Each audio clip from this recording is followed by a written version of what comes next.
Good night. It's the 27th of August 2025, and I really have to concentrate on that because now some of my subscribers and some of my viewers are very touchy about a mistake. Very touchy. However, I was one of the first to actually give the date, and some excellent commentators on YouTube are doing the same now, and I think they may have picked it up on me. You see, the date is like a newspaper. If you read the newspaper, you'd like to know what date's on it. And I was once in the Gardaí. I was in a station in Dublin, a big station. And there was what they called a staff sergeant there. His job was to make sure you were measured up for uniform and you got your caps and you got whatever you needed, or if you damaged a pair of pants or something, that you got a new pair. He had a handy number, really, but he used to. He was once directing traffic, but to put traffic lights on the junction. But he used to go down before Christmas, and he must have had some way of getting the lights switched off. But he'd stand out there anyway with a big pair of white things and a baton, and he'd be directing traffic. But the idea was he'd do that for a day or two. The next day they'd all bring presents to him, bottles of whiskey and brandy and tins of biscuits and everything. And he'd have a bag along the footpath. And when someone would pull up, they'd pull up and hand it out to him. How are you? They knew him from old times. But anyway, he had a habit of watching us getting our morning meal. You'd go in and have the boiled egg, and you'd usually buy a paper, and you'd be looking for the Independent or the Irish Times. And most of the boys would buy the Sun, what would it be, the Sun or the Daily Mirror. Probably, maybe certain page 3 might have an impact on that anyway. And they'd be looking at races. I'd no bloody interest in any of that. I might buy the Independent, but he'd be there, and when you'd be getting up, and I'd be putting my newspaper in the locker so he wouldn't. I'd bring it home. She'll give me a look at that, he'd say. So eventually we used to leave them there. But what I started doing was I'd get old newspapers, anywhere I could get them, maybe in a pub night before, or might be away. So old newspaper, and I'd put the first page of the newspaper round the old paper. The old one could be 3 weeks old. And man, he'd come in there and he'd sit down and he'd lay back there, and he had the paper for nothing. And he'd start reading away, and he'd read the first page, and he'd read this. So somebody might be keeping an eye on. Next thing you get to the third or fourth page, he'd start looking at the thing. And he probably realised we weren't buying free papers for him. It just shows you how people try to manipulate you. And of course, the person, I won't tell you who thought of doing that now. A very bold man, a very bold boy. He's around yet, but I won't tell you. Imagine putting the first and back page around an old paper, weeks old. He'd be gone about 3 pages before he realised it was old. Now, I'm not telling you who done that. I want no guessing. Anyway, folks, the great news is that the Misha Era Festival went ahead. There was one protester with a signpost up. A woman, make love not hate. What kind of issues does she have, I wonder? Say she was about 65 or something. And that was the only protester. So the Drumshanbo Misha Era event was cancelled because there was one protester. Christy Moore, none of them showed up. Now, I don't know had I any input, but definitely the way I went about it really called them out. They must hate me with a vengeance, making little of them on their own woke, cultural and Marxist thing. Actually, there was 1 or 2 coloured people at it. I think it's the Ivy Tower. It's Tower something in Castlebar was the hotel. And I hear the food and the presentation was out of this world. I might post underneath. I saw a video by a fella called Thomas. He wasn't the main organiser. The main organiser is a chap called Stephen Kerr, and a Susan girl organised it. But this chap gave a resume, but I just saw it, but I was out on the tractor, but I think it's something Tower. Is it the Ivy Tower? I hope I get that right, folks. I'll post it anyway, in Castlebar. And it's the place to go. If you're ever in Castlebar, that's the place. Apparently it's one of the finest hotels you'd get. Not too fancy, but good, really good stay. And very, very, no ripping off on prices or anything. So that was that. I'm glad. Thank God that went well. And maybe as well off me not being there, me being a far, extra far right, maybe they're better off without me. I don't mind. I just don't like the idea that an Irish traditional festival or a bit of a get-together by like-minded people should be banned. Should be banned by the World Economic Forum and Klaus Schwab and George Soros and these fellas pulling all the strings behind the scenes. Anyway, that's that. We had the annual Fair Muff on the 12th of August, and it was a fierce crowd. It was sold out. They ran out of drink and chips and crisps and everything. Everything sold out. Never was such a day, but it was a beautiful day. Someone told me there was over 40 horses arrived on the morning of the thing for sale, and the one man bought the whole lot. And they're all gone by 10 o'clock. I don't know, is that right? I don't know. Anyway, it was a great festival. The annual Fair Muff near Kingscourt. There's a bit of bad news tonight. I think there was a fatality in a factory locally today. A youngish man. And it definitely takes the fun out of me when tragedies happen. Then there was a chap killed in Offaly when a JCB fell off a lorry and hit him coming behind. How do you deal with that? Let's just stay way back. Some of my subscribers asked me to do something on road safety. I'm on top of my head this weather. Maybe I do something about the rules for roundabouts or get the act out and read the act, because I'm good at the law part of it, but it's just hard to get time. Anyway, I got my lime delivered. I didn't get it all, but I got a good bit of it done. I got the main fields done. One I'm hoping now to take a good crop of is the field I did up. It must be 25 years ago, and it's good and dry. It's all drained underneath. A bit of rushes and a bit of that coming back, but anyway, I topped it and got plenty of lime on it today, and the field I made the hay of, and that should help to bring a bit of neutralise the acid a bit and leave it ready for maybe next year. I was thinking of getting phosphate, potash, a bit of potash and phosphate.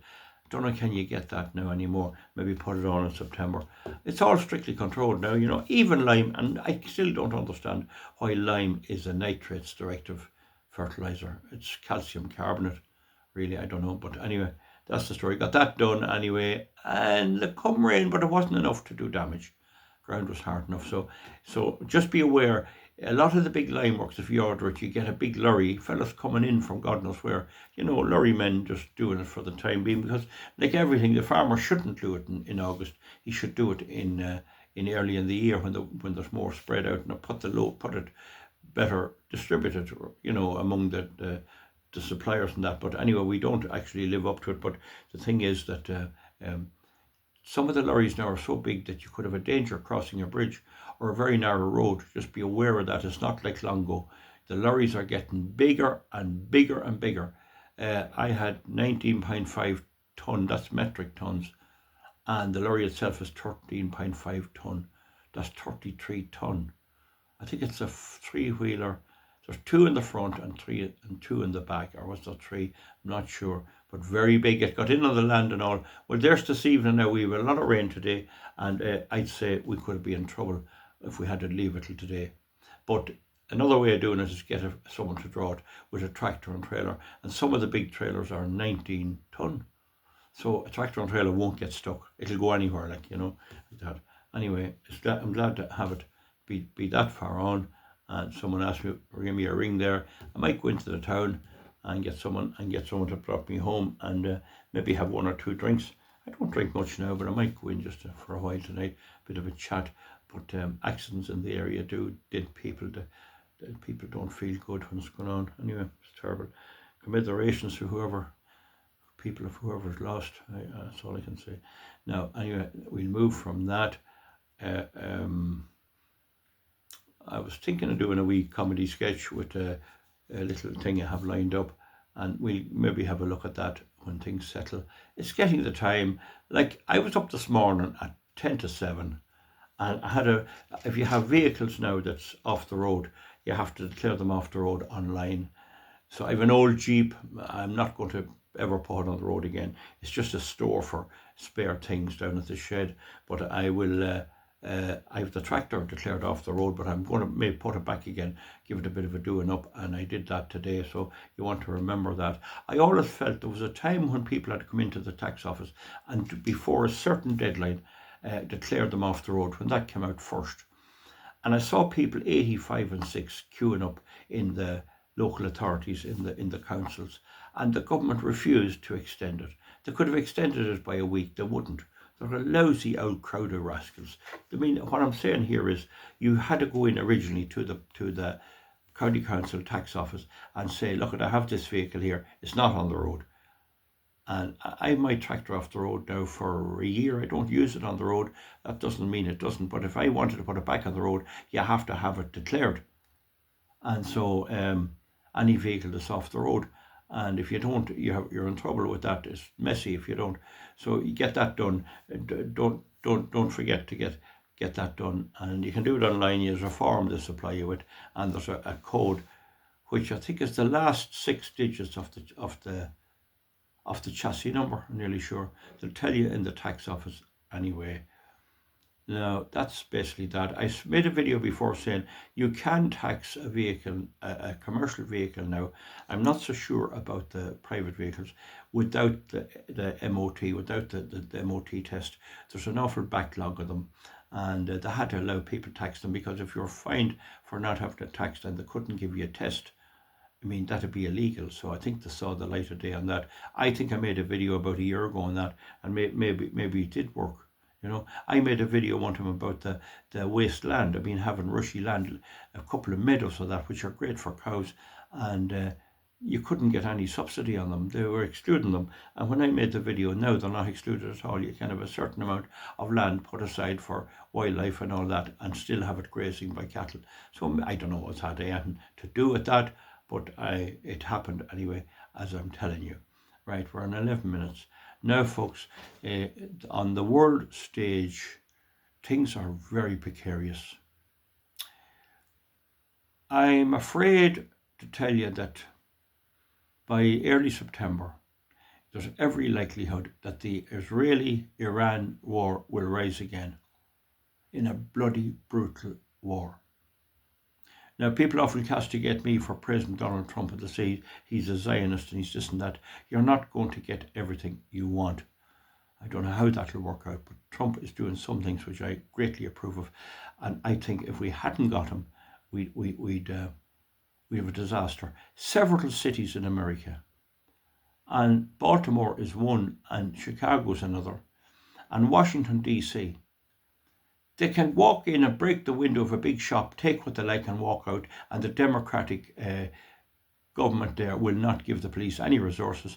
Their opinion is, if you have a lovely dress in the window, that's communism, that belongs to everybody. Anyone can take it and no penalty. So the police can't arrest anyone. If somebody even to take over your house and put you out, you really have no redress. You'd have to go to court, you'd be there all the way. So that's how bad it's gone, and it's a bit like that in Ireland.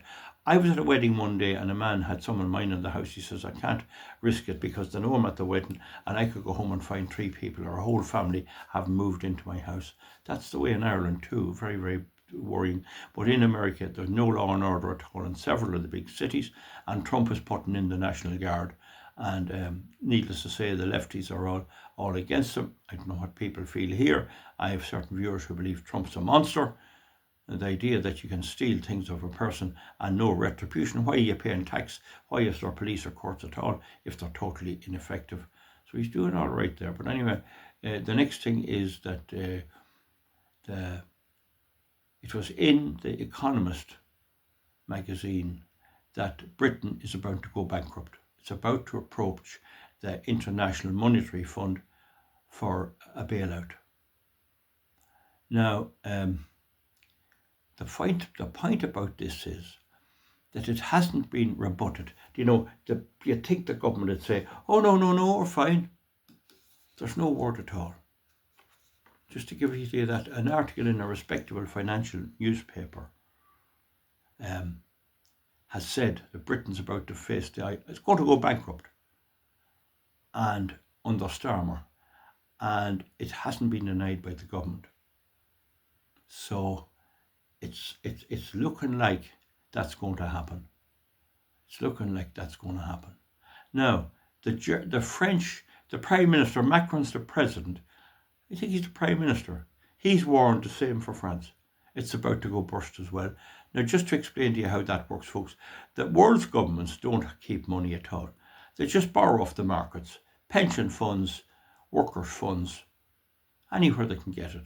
Factories, people with money, like if Intel with a bit of spare cash, instead of putting it in the bank, they buy government bonds. That means you lend to the government. It's usually 2 years, 5 years, 10 years, and 30 years. And there's a thing about the inverted curve. You shouldn't be paying more for the long term. You should be getting less interest if you lend it to them for 10 years than if you lend it to them for 2. But sometimes that goes the other way, and that's a very bad sign. That's an inversion of the Treasury curve. But it's gone a bit that way as well. Now, America owes 37 trillion, and as you know, it can never pay it back. But Trump is all this stuff about tariffs. Trump may have good advice because he's trying to claw in money anywhere he can, and that could actually save America. Now, America's the reserve currency as well.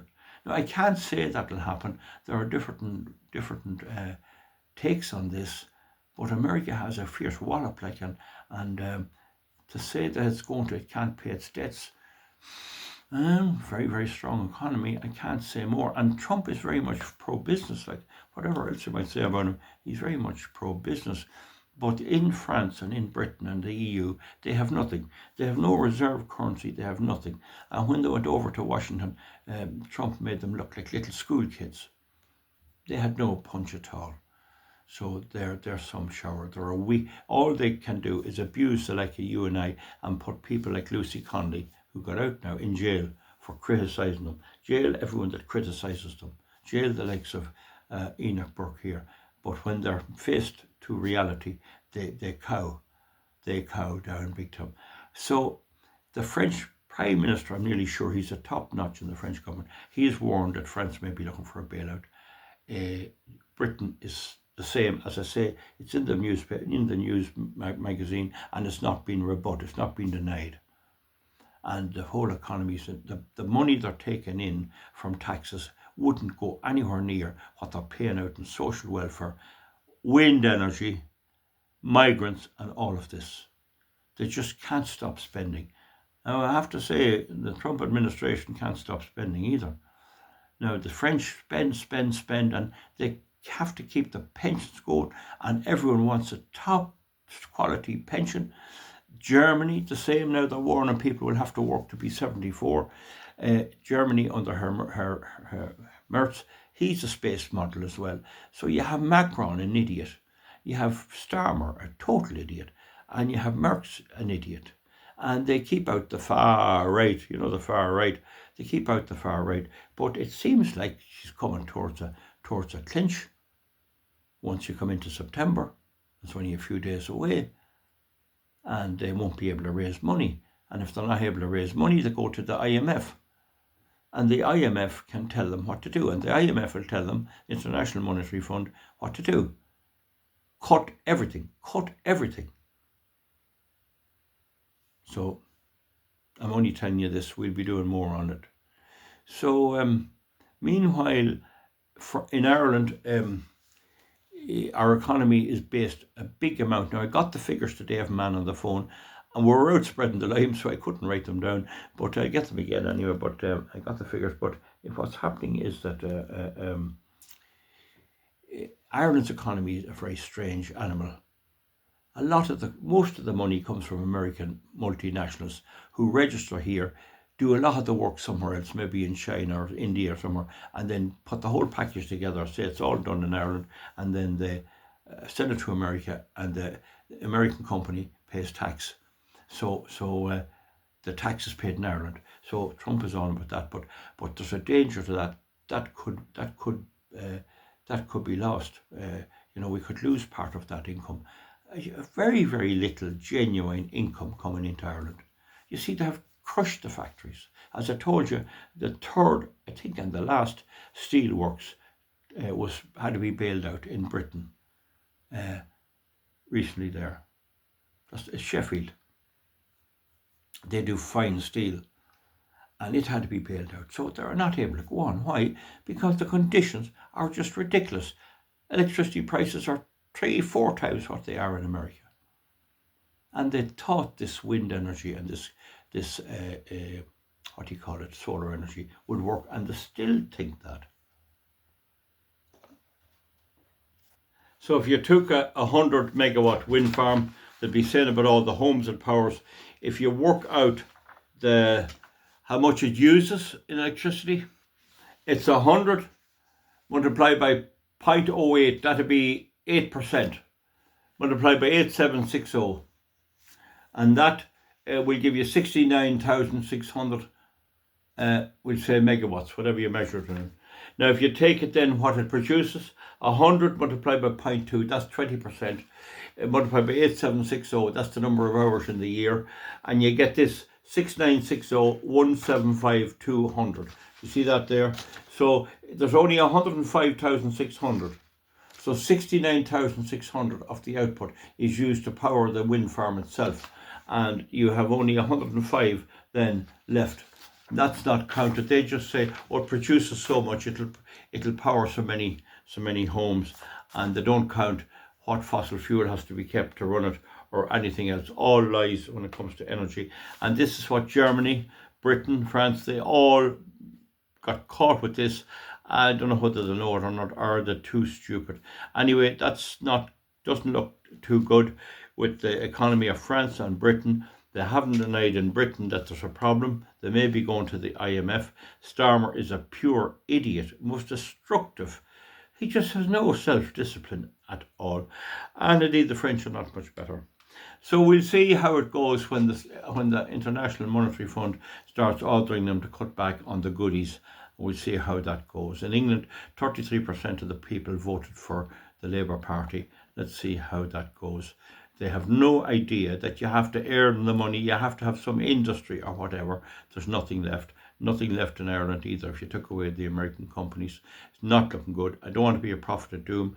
I don't want to be, we're going to have a bust. If I had to say every month that the whole economy collapse since I started these videos, we'd be still waiting. So I have to be honest about it and say, but it's not looking good. The figures are not looking good. And what actually happens is that the markets will see there's no money coming back. They're not going to get the money back.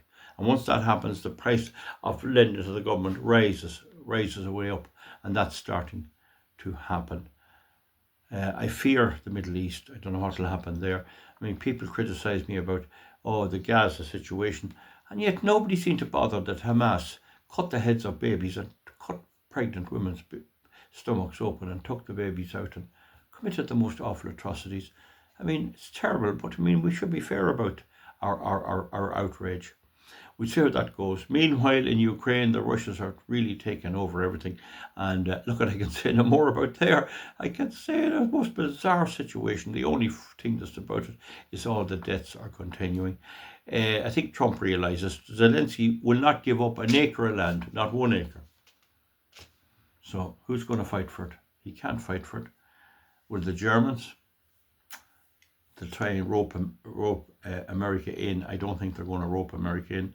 I think the war is over, really, but we'll see how that goes. Have I given you a reasonably bit of news there? Yeah, the evenings are cutting in. Now, today I was changing the cows off grass, and the calves didn't go out. I had to put them across a wee laneway, and the calves wouldn't go out. They wouldn't go out on the gap.